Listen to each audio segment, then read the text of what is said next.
Hey, what's going on, guys? Diego here. This time I don't have anything as far as diagnosing, but I have this Subaru that I actually purchased. It's a 2008 WRX, and it had a blow motor. From the looks of it, they put some aftermarket parts. Maybe they didn't tune it right. Not sure. Engine's over there. But I actually just wanted to do a video because I don't see much about the WRXs getting the ej20X motor that I purchased here. So this is an ej20X from Japan, and it looks pretty good so far. The only thing that's a little bit concerning is the valves aren't the cleanest. You know, moisture and condensation and all of that from sitting for a while. My best guess it's going to clean up as soon as it gets turned on. And the other thing is, well, this is ej255 from the car, original obviously, and you can see the carnage there. I haven't taken anything apart. It looks like it has those 9-chrome valves, because they look very nice. Hoping the heads are salvageable. I thought about doing swapping over the heads to this motor, just because it would make the swap a lot easier. But I think I found a easier way to do it. So you can see, you know what that is if you're a Subi guy. These are the Tgvs. They basically go on the engine like this, right after the intake manifold. And there's usually a tumbler valve right here. It's a tumbler generation jet Tgv. I don't know. Basically, it's a flap there. It turns on. It's like a choke for the car. It runs for a couple seconds before when the car starts to, you know, make it start. I guess, I don't know. I guess it'd be easier, you know, less gas when you start up the car and it's cold. But that's not the point. I'm going to be taking this out and blocking the Tgv plates. But the point of that is that I will no longer be using the connectors on the Tgv. And as you guys, or some of you guys might know, this engine's a dual or quad Avcs motor. So what that basically means is it has variable wild timing on the exhaust camshaft as well as the intake.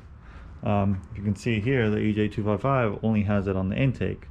Problem with that is, you know, it'd be a pretty even swap if Subaru decided to put the same electronics into this car as they did the STI, because the STI has dual.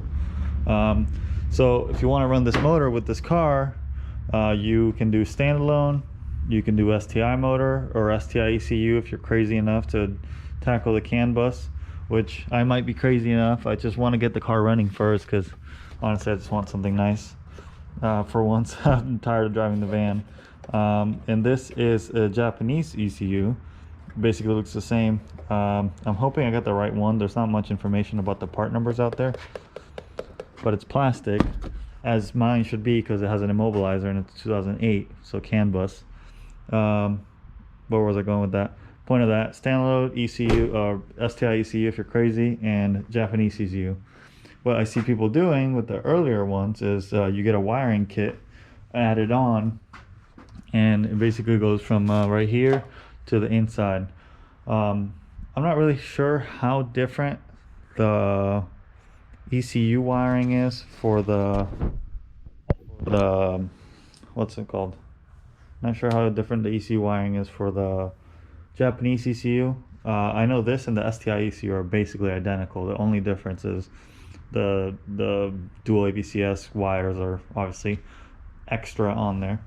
But as far as adding wires, I don't think I'll have to add any wires, because I've located a wiring diagram for the Japanese motor. That one's actually at home, but this is the WRX, and I believe I'll be able to use the wires from the Tgv, like a tumble generator valve. So these are the pin numbers, and then B137. It's not very good, but I think it's this last one right here. So if you look at the ECU pin number 23 through 12 are empty, and those ones I can use for the dual AVCS by simply obviously adding an extension, because it would be here, just add an extension to reach down to the exhaust AVCS, and then leaving this and that completely stock. But when I get to the inside of the car and pull out the ECU wires, I can repin them from one side to the other. So hopefully that's going to let me get that all sorted out. I got this this Aftermarket Turbo. I honestly don't know what it is. It has no markings anywhere. It doesn't even have anything on the snail that would let me know. Maybe I gotta look some more up on how exactly this gets done. Aftermarket downpipe, up pipe, obviously came with the car. I haven't driven it. Aftermarket cooler, and my first plan was to use the turbo from the car. This is a IVH 44, 41. It's the 2006 Legacy Turbo. The reason I wanted to use this because it's equal length headers, and it would have sounded great. But with the aftermarket ECU, well, sorry, with the aftermarket cooler, and I would have to fabricate a downpipe, which I have the piece, you know, I have the Y that goes down. You can just weld it to a pipe. It wouldn't be that hard, but I just didn't want these parts to go to waste, especially that turbo. That turbo could be, you know, if I had a number for it and I knew the value of it, I might swap it out and put the Japanese one on. But for now, I think I'm just gonna run this, see how it acts. Especially because of the, you know, supporting mods. The intercooler would have to be different on the Japanese one, so I'd have to sell that too. And you know, it's worth more to me being used for me than being sold at a discounted rate, because obviously used parts, nobody wants used parts. So the point of this video is basically just an introduction onto what I'm going to be doing. I guess my next video would be when the engine's all dressed up and ready to go inside. Or perhaps when I start the wiring over there, I can maybe write it down on a piece of paper so it'd be easier for you guys to swap all this over without having to go through the trouble of finding your own pins. It would just be easier. And I can definitely let you guys know how to program this ECU in here, because nobody seems to know, for these cars at least. They know for the Legacies and the Outbacks what kind of pins there is and what you have to change, but I couldn't find any information about the WRX and also how to immobilize program it. I think there's like 3 different options at this point. I have a scanner, an Autel. Maxie says I'm a mechanic, for those that don't know. So that might be able to do it, which I'm hoping would be the easiest route. Then second option would be dealer or dealer scan tool, which, I mean, $300 I think it is. If I lived in Colorado, I'd probably get it for myself, because, you know, there's a lot of Subis in Colorado, but I'm in Florida.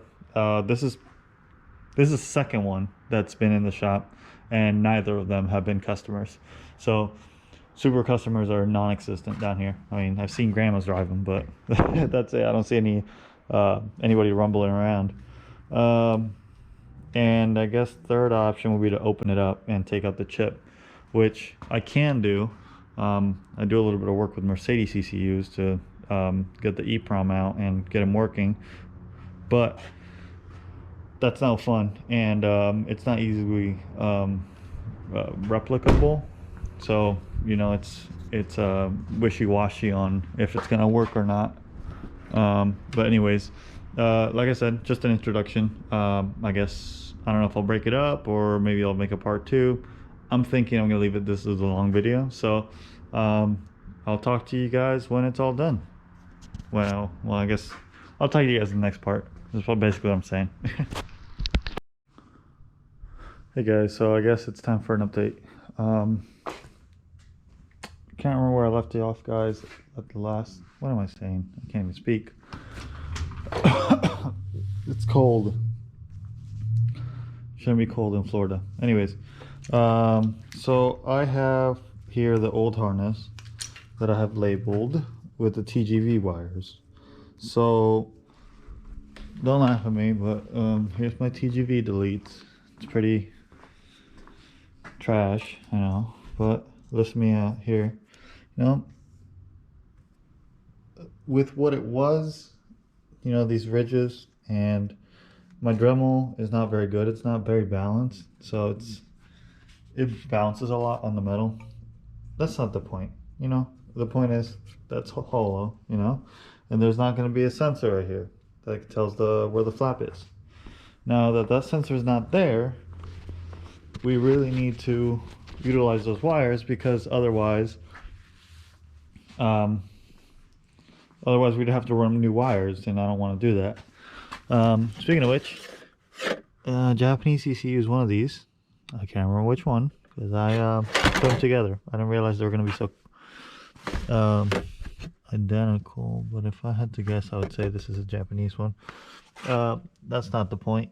Anyways, so using those TGV wires, I had to grab a wiring diagram, and I mean, it's there, you know. Let's see if I can show you.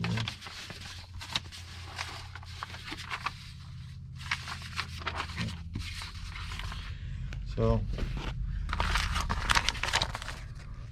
they're really backwards. A is really, when you look at it this way, A is this one, which is for B134, B135, B136, B137. And the way that you see the size and the shape of the connectors is not through the front, though you can get some idea, but the back will actually show you. For example, 137 has a high bump and a low bump. And let me see if you can see that. Yeah, you can see high and low bump. So be careful of that. Also, don't go by colors, because if you go by colors, when they get to connector B21, that big bulkhead connector that basically allows you to pull the engine without taking the wiring harness out of the engine out, that connector, colors change. So don't go by color. Use a multimeter and a long extension to basically connect the wire here and connect at the TGV connector to see what it is. So I basically labeled it out of the connector that it came with, and I already flipped the connectors to where they should be. So for example, this is D because it's 137. They use two different naming things. So here they use B134, and on the other wiring diagrams they use, let's see, they use D9. So it'd be B137A or 9. So point of it is, I labeled it D22, D23, D13, and D12 on the 137, and all those numbers correspond to the tumbler generation valve. So you can see there B134 or B137 for the other one, for the little ones down here, the 4, 23, 13, 22, and 12. They basically tell you what they do, you know, what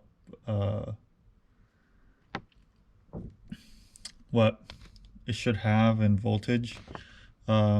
You know, if you're guess, or if you wanted to diagnose the car, but we're not doing that. We're just using the wires. I wanted to see what they all were. So I marked those on there in the original spots, and then I switched them to where they needed to go, which I used the 4 of the tumble generation valve from 137, which would be valve closed and valve open. Not sure why they have two wires there, but the point of it is I use these, making sure that I paid attention to left hand, right hand, and then I switched them over to exhaust oil flow control solenoid valve left hand, which would be B137, 31, and 30. So I basically moved it, you know, a couple of spots.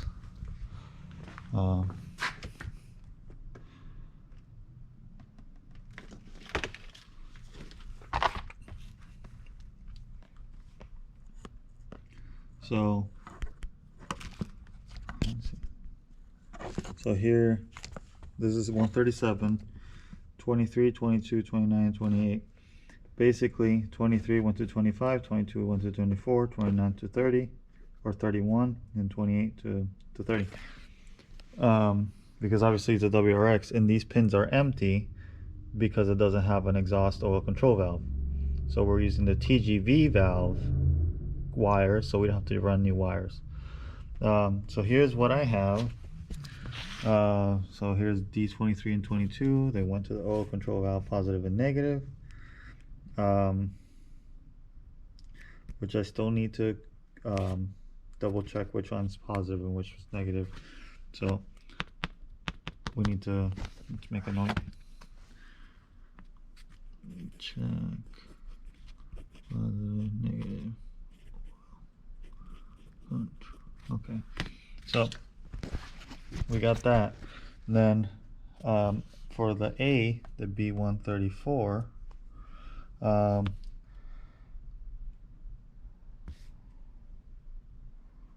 so here's the B134, the camshaft position sensor.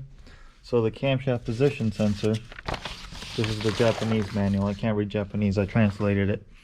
But right hand camshaft, exhaust camshaft position sensor are these two bottom ones.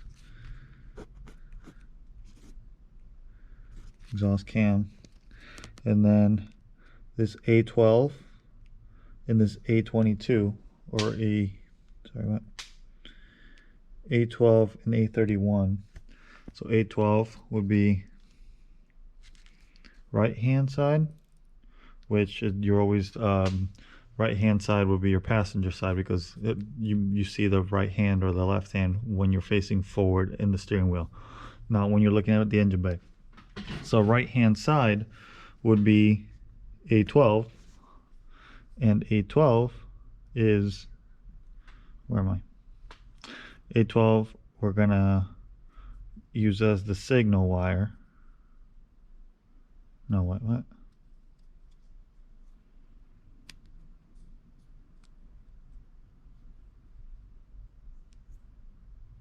A12 is where it should be. Sorry. I'm sorry, I blinked out there for a minute. A12 is where it should be according to the STI and according to this. So this is where it should be, and this is the wire we're pulling it from. Square, square, square, square, square. So A16.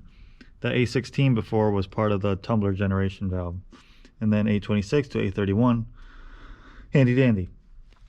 Also, you'll notice here, this line, and a little connection right there, this line, this line, this line, this line, and then they all go to A22. A22 is a ground for the camshaft position sensor. So we're not going to be pulling any of the Tgv wires to do ground for the camshaft position sensor, because I'm going to keep it the same way that the ECM had it, and I'm going to keep it in the same way that they had it. I'm not going to ground it to the engine or anything. I'm going to wire it up directly to A22 ground, which would be pin number 3 on here. So that's that. We got A31 taken care of. We got negative or ground taken care of, and the only thing, and the third option, and the third thing we need to connect is positive. And positive, as you can see here, all comes from, this is all one big connection, and this is the main relay. So I mean, Subaru couldn't have made it easier. If you wanted to not touch the tumbler valve, you would just run your own wires to A22, 25. These are the places that you need to change the new wires to. And then these is where you need to pull the wires from.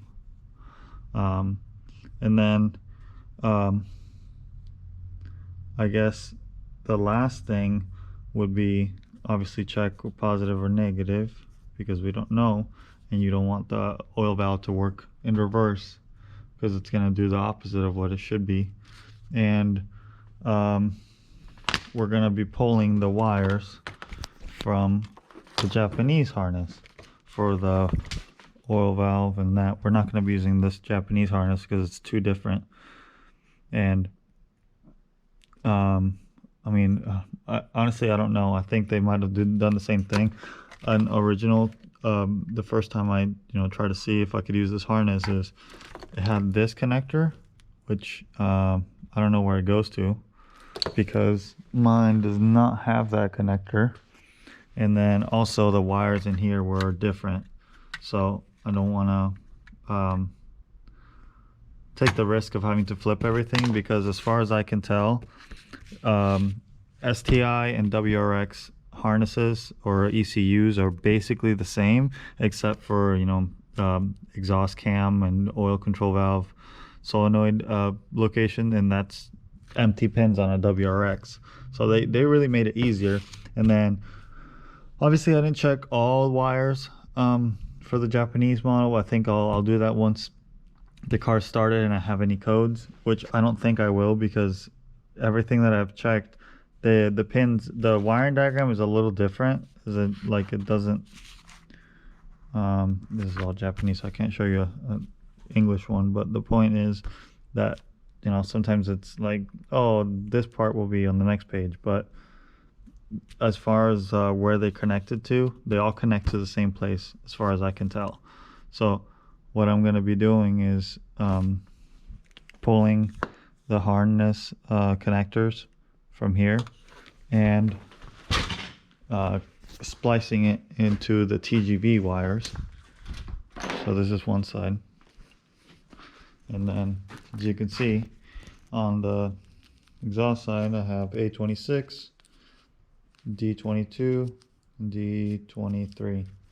So now that I know that, for example, signal wire for the camshaft position sensor is yellow and blue, and we want a yellow and blue, which is the minute to A12, which connects to A16. So this goes to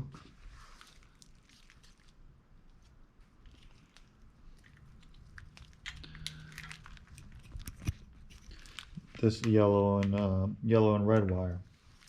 So I mean, it's not difficult whatsoever. I just haven't seen anybody do anything online. Everybody's just retarding the exhaust oil control sprocket. No, not sprocket. Oil control, not the oil control. The exhaust camshaft phaser. And I don't want to do that. I got lucky. Well, now everything. I don't know. This oil valve was broken. This part was broken right here, and I didn't want to. Well, I didn't know where to get one, honestly.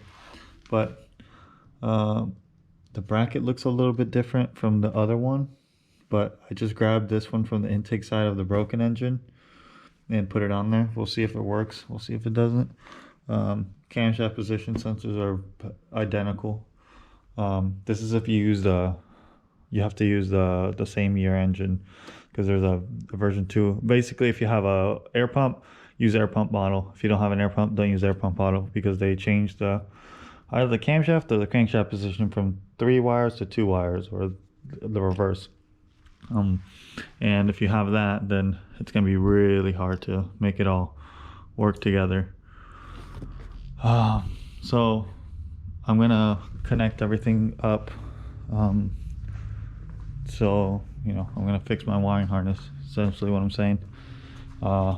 There's 2 wires right here that are concerning me, because I cannot find the right I cannot find what they go to. I have a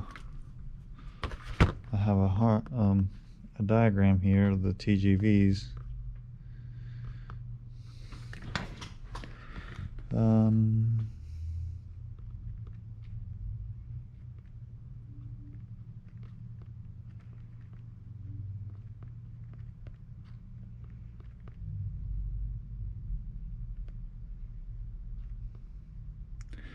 So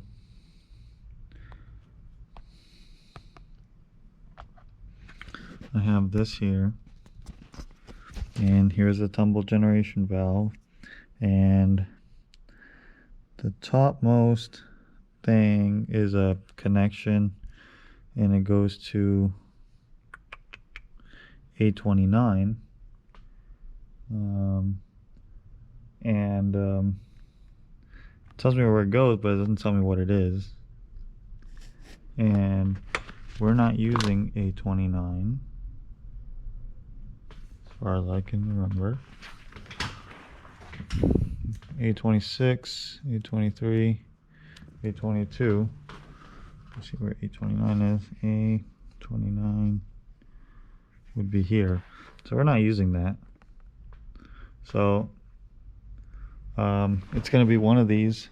It's going to go directly to the ECU. And I think I'm going to depin it. And I'm pretty sure the third one is going to be, or the fifth one really, there's 5 wires. I'm sure the fifth one is going to be a ground, because I haven't seen a ground yet. Where are we? Right here. So the ones that connect to each other, I guess that would be a ground because it's all together with the throttle body and all that. And then everything else, these 3 right here. Hold on, how many wires? Oh, okay, so there's that, and then there's this one, A19, which we are using. Are we? No, it's still not using. A19, 2919. So I'm probably gonna mark that we need to disconnect. No, we don't. No, don't disconnect A29, A19, because if you do that, then you're gonna have problems with. Then you're gonna have problems with throttle body. You're gonna have problems with the manifold sensor, which is basically your car's not gonna run. So I would say cap it off with a connections. These two, you know, these two. So top view, this one and this one are the only ones that we will not be using from the Tgv, because they're shared with throttle body and manifold absolute pressure sensor, so we really can't use these to give us any more wiring. So well, we don't need it really, because 3 and 3 is all we need. Fuck. Good thing it's soft ground. Oh. Alright, we'll have to check that. So we have 5 wires that we need to splice on each side, but luckily 2 of them we splice into the wiring harness and they don't have to go to the ECU. Not sure if those 2, but point is. Alright, so I'm going to splice it, and then after I splice it, then I will update on splicing, update on anything harder that needs to go on. I think maybe next time I update you guys, the engine will be in the car, because I don't need to do any more explaining on how any of this works. Alright, thank you. Okay, so I lied. Vehicle's not in the car, or engine's not in the car, but here's the update. So obviously I wired the pigtails on. I made them pretty long just so I can have a chance to route them correctly. 2 long ones go directly into the other camshaft sensor right over here. As you can see, they're for the outside ones, and then the middle one gets its own green connection is right here. This one right here, yellow and white. You probably won't have the same colors as me, but you can get an idea. So camshaft, 2 of them camshafts go directly to the other one, because one's ground, one's power. That can be shared. It's already shared. Just the splices. Excuse me. Anyways, it died. 2 of them go directly to cam, power, negative or ground. 1 is signal, and then these 2 get taken out directly from Tgv connector and get repinned at the ECU. So this way, you know, you only have to touch this strand right here, and you don't have to use a wiring harness from another car and hope it fits and have to repin it over there. It's just makes life easier, I suppose. So anyways, I'm gonna make this nice, go on the other side, do the same thing, and then I will update you when it's all done. All right guys, so here it is. I guess I'm getting a tag soon. This is WRX, just leaving work now. It's been about a week since I last saw you guys or videoed. I believe I got it all sorted out. Just cleared the check engine light. It wasn't current still, so I don't know if it worked or not, but that shows promise that degrees are in 1.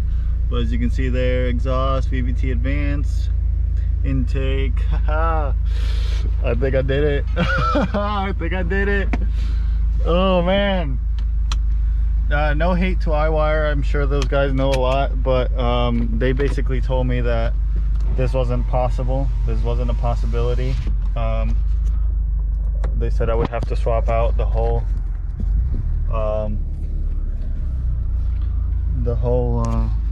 harness from an STI to get this to work. You know what, hold on, let me redo this. All right, so yeah, they told me that I would have to swap out the, I got a heavy clutch. They told me I would have to swap out the whole wiring harness from an STI, and I just didn't see how Subaru would go through the trouble of making this a whole thing. I will note I do have an ABS code, but hey, 15 and 18, boy! Oh man, you have no idea how excited I am. It's been a rough week, between a bad ground making me think I was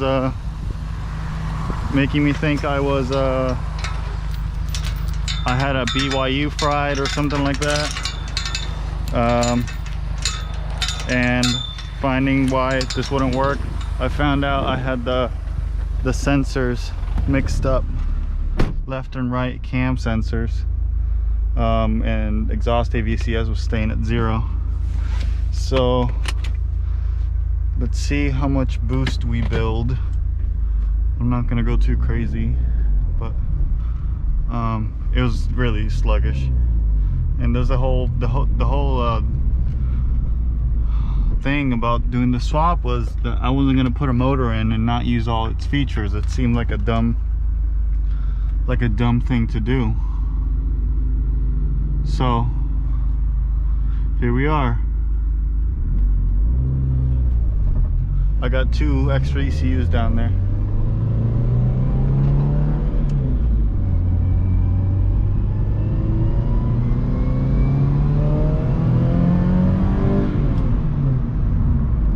£13.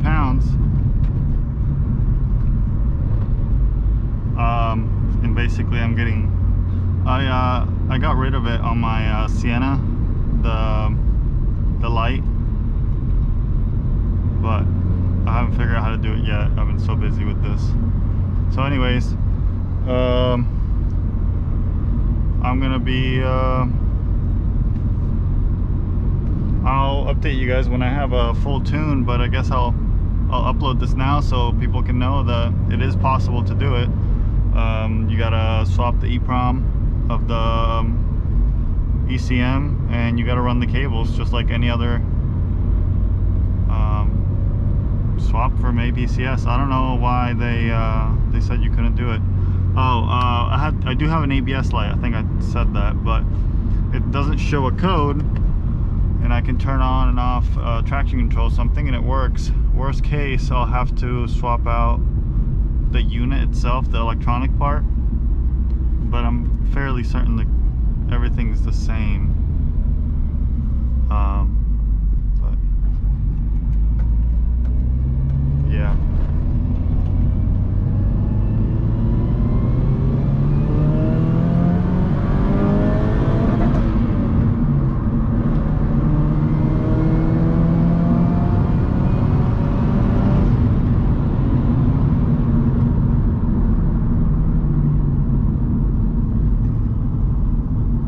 14. Got it working though. All right, guys. Thank you so much.